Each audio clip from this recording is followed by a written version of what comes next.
देखें इस तरह से तो यहाँ पे, और यहाँ पर देखें तो ऐसे ऐसे रेखा जाएगी कुछ, यहाँ पर एक दूसरे को कट कर रहे हैं।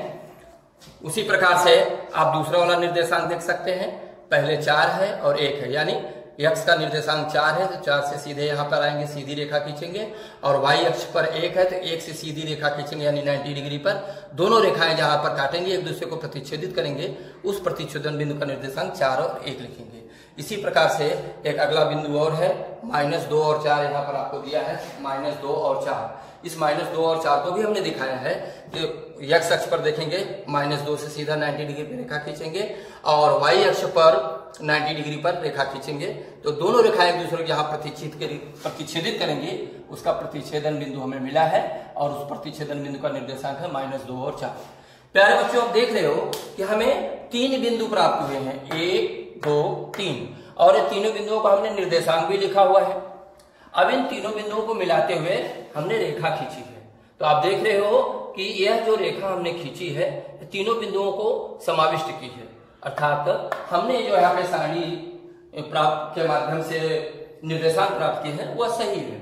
और इस रेखा का समीकरण लिखना जरूरी है, क्योंकि जब एक से अधिक रेखाएं खींची जाती हैं तो कंफ्यूजन हो सकता है कि कौन सी रेखा के लिए कौन सा समीकरण है। तो x + 2y = 6 यह पहली सारणी का समीकरण है, पहली सारणी का यहाँ पे समीकरण दिया है, और इस समीकरण के द्वारा जो रेखा बनी है यहाँ पर खींची गई है, यहाँ पर हमने खींचा हुआ देख रहे हैं, और उसके लिए यहाँ समीकरण लिखे x + 2y = 6। प्यारे बच्चों, एक जो दूसरा समीकरण है इसका भी निर्देशांक यहाँ दिया है 2 4 3 1 4, -2। इन बिंदुओं को भी हम आलेख पर दिखाने की कोशिश करेंगे। तो यहाँ पर आप देखोगे कि पहला 2 और 4 है, तो थोड़ा सा मैं स्केल की सहायता से आपको दिखाना चाहता हूं, ठीक है। तो यहाँ ध्यान देंगे, पहला यहाँ पर दिया है 2 और 4, तो x अक्ष पर 2 हमें चाहिए, 2 और 4 दिया है, तो यहां से देखिए x अक्ष पर सीधे सीधे जाएंगे, देखिए यहाँ पे 2 हमने पॉइंट यहाँ किया हुआ है, और y अक्ष पर 4 से यहाँ सीधे सीधे आएंगे, तो दोनों रेखाएं एक दूसरे को यहाँ पर काटेंगे। अगर दोनों एक दूसरे को काट रही हैं तो वहां पे आपने इसको बिंदु बनाया है, और इस बिंदु का निर्देशांक है आपका 2 और 4। इसको तुरंत यहाँ बगल में लिख दीजिए, नहीं तो फिर दिक्कत होगी बाद में। फिर एक दूसरा बिंदु है, वो है 3 और 1। 3 और 1 यानी x अक्ष पर 3, यहाँ से 3 सीधा जाएंगे तो यहाँ सीधे जाएंगे, और y अक्ष से सीधा यहाँ पर आएंगे, यहाँ पर हमें एक बिंदु मिलेगा, देख रहे हैं लगभग सीधे में है। ग्राफ पर आप इसे बनाएंगे तो आपका एग्जैक्टली आएगा, बोर्ड पर बनाया जा रहा है, थोड़ा बहुत इधर उधर हो सकता है। तो यहाँ पे आपको बिंदु मिला है 3 और 1, और इसका भी निर्देशांक हम यहाँ पे लिख देंगे 3 और 1, यानी यहाँ हम लिख सकते हैं 3, 1, पहले x निर्देशांक बाद में y निर्देशांक। प्यारे बच्चों, लास्ट वाला निर्देशांक है 4, -2, यानी x अक्ष पर हमें 4 चाहिए। अब 4, -2 है तो आपको पता होना चाहिए कि बिंदु कौन से चतुर्थांश में आएगा, यानी प्लस और माइनस है, प्लस और माइनस यहाँ देख रहे हैं, यानी बिंदु है प्लस और माइनस, यहाँ भी प्लस और माइनस, तो चतुर्थांश में आएगा। तो x अक्ष पर हमें 4, यहाँ 4 से सीधे आएंगे, यहाँ पॉइंट मिलेगा, और y अक्ष से सीधे यहाँ पर जाएंगे पॉइंट पे, यहाँ पॉइंट दोनों रेखाएं एक दूसरे को काटेंगी, और वह आपका बिंदु बनेगा। बिंदु को थोड़ा सा गोला करेंगे और उसका निर्देशांक लिखेंगे 4, -2।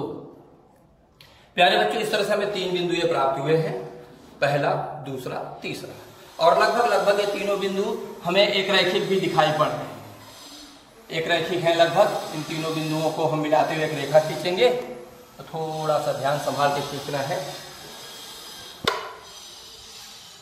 यहाँ पर आप देख रहे होंगे तीनों बिंदु लगभग एक रेख में आ रहे हैं। प्यारे बच्चों, तो इसको हम मिलाते हुए ऐसे एक रेखा खींचेंगे, और ये रेखा हमारी खींच गई।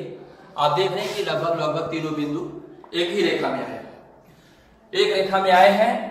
अब हमने रेखा खींच दी, रेखा खींचने के बाद तुरंत इसका आप समीकरण लिखिए, चाहे यहाँ ऊपर लिख सकते हैं या नीचे लिख सकते हैं। इसका समीकरण है 3x + y = 10, 3x + y = 10। प्यारे बच्चों, ये 2 रेखाएं हमने हमारे खींचने का उद्देश्य क्या है?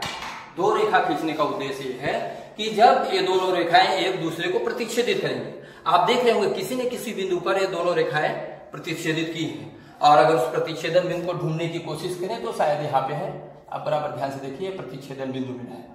इस प्रतिच्छेदन बिंदु को बेटा गोला करेंगे और इस प्रतिच्छेदन बिंदु से सीधे सीधे 90 डिग्री पर यक्स अक्ष पर आएंगे।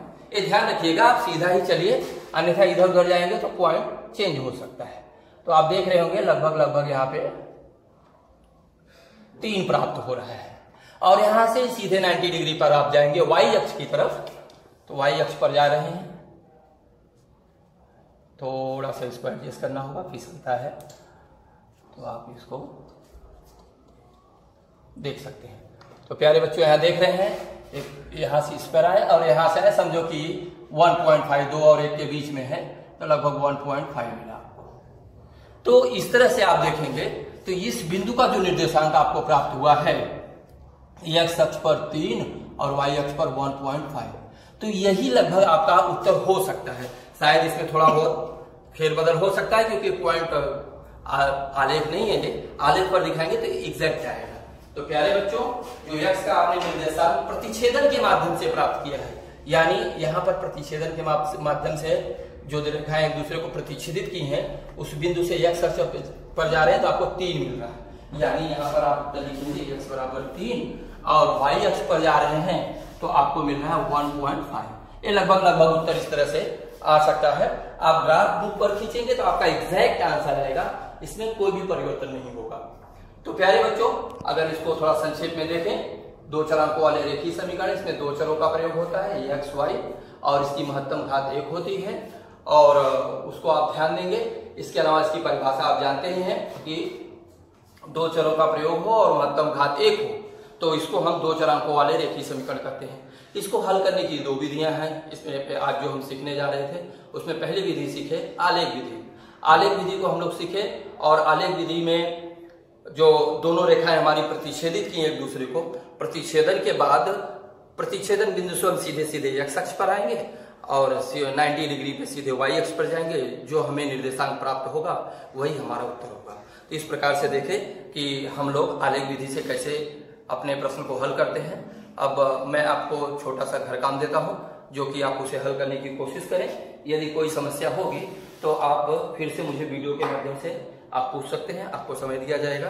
ये देखिए गृह कार्य लिखा हुआ है, कक्षा 10वीं बीजगणित। इसमें कुछ प्रश्न आपको दिए गए हैं, इन प्रश्नों को आप घर पे हल करने की कोशिश करें। मुझे लगता है कि आपको काफ़ी समझ में आ गया होगा और काफ़ी प्रयास करें। अगले वीडियो में हम लोग फिर से मिलेंगे। धन्यवाद।